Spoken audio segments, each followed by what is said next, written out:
آگے فرما رہے والارض فرشناہا فنعم الماہدون، زمین کا فرش دیکھو ہم نے زمین کو کس طرح بچھا دیا، پھر کیا ہی خوب بچھانے والے ہیں۔ اللہ تعالیٰ نے زمین کی حیت اس طرح کی بنائی کہ انسان اور دیگر جاندار کی تمام ضروریات اللہ رب العزت پوری کرتی ہیں۔ تمام جانداروں کی خوراک زمین سے پیدا ہوتی ہے اور اس کی سطح ایسے نرم ہے کہ اس میں نہ آسانی کے ساتھ کاشتکاری ہو سکتے ہیں، جیسے پھل ہے، پھول ہے، اناج ہے۔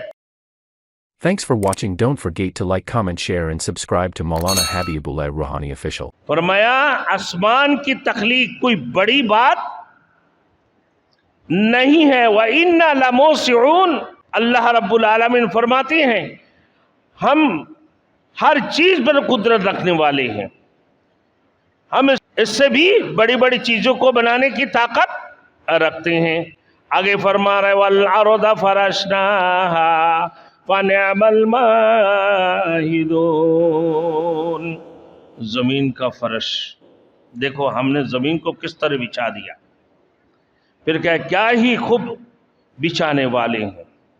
اللہ تعالیٰ نے زمین کی حیت اس طرح کی بنائی کہ انسان اور دیگر جاندار کی تمام ضروریات اللہ رب العزت پوری کرتی ہیں۔ تمام جانداروں کی خوراک زمین سے پیدا ہوتی ہے اور اس کی سطح ایسے نرم ہے کہ اس میں نہ آسانی کے ساتھ کاشتکاری ہو سکتے ہیں، جیسے پھل ہے، پھول ہے، اناج ہے اور دیگر چیزیں اللہ رب العالمین اسی زمین سے اگاتے ہیں۔ فرمایا رب العزت کہ اگر یہ زمین سخت ہوتی تو کھیتی باڑی نہ ہو سکتی، اگر یہ زمین سخت ہوتے تو کھیتی باڑی کسی صورت میں نہیں ہو سکتے۔ اسی طریقے سے زمین کو اللہ رب العزت نے نرم کر دی تاکہ کاشتکار جو ہے نا اس سے کھیتی کر سکے، پھل پھول اناج دیگر چیزیں پیدا ہو سکے۔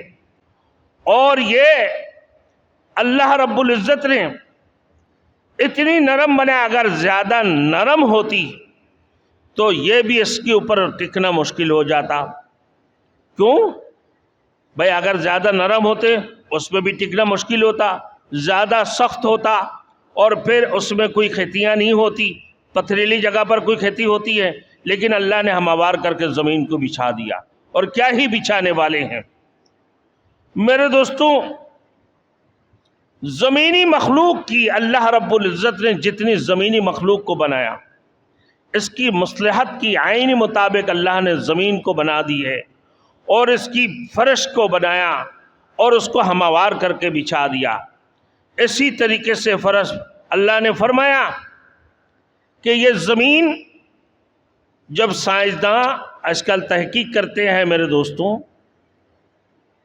وہ خلا تک جا کے پہنچتے ہیں، خلا میں پہنچنے کے بعد یہ اس کی تصویریں بناتے ہیں، اور بنانے کے بعد یہ کہتے ہیں کہ یہ چپٹی ہوئی تو ہے لیکن یہ زمین کی جو شکل ہے یہ ایک شکل گول ہے، اس کی شکل گول ہے، یہ زمین چپٹی نہیں بلکہ گیند کی طرح گول ہے،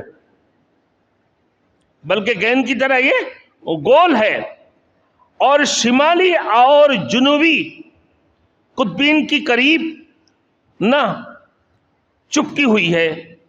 اپنے وسعت کی وجہ سے یہ گول کی بجائے چپٹی ہوئی محسوس ہوتا ہے۔ اس کی اتنی وسعت ہے، اتنی عریض ہے، اس زمین کو دیکھنے میں چپٹی ہوئی نظر آتا ہے لیکن یہ زمین گیند کی طرح گول ہے۔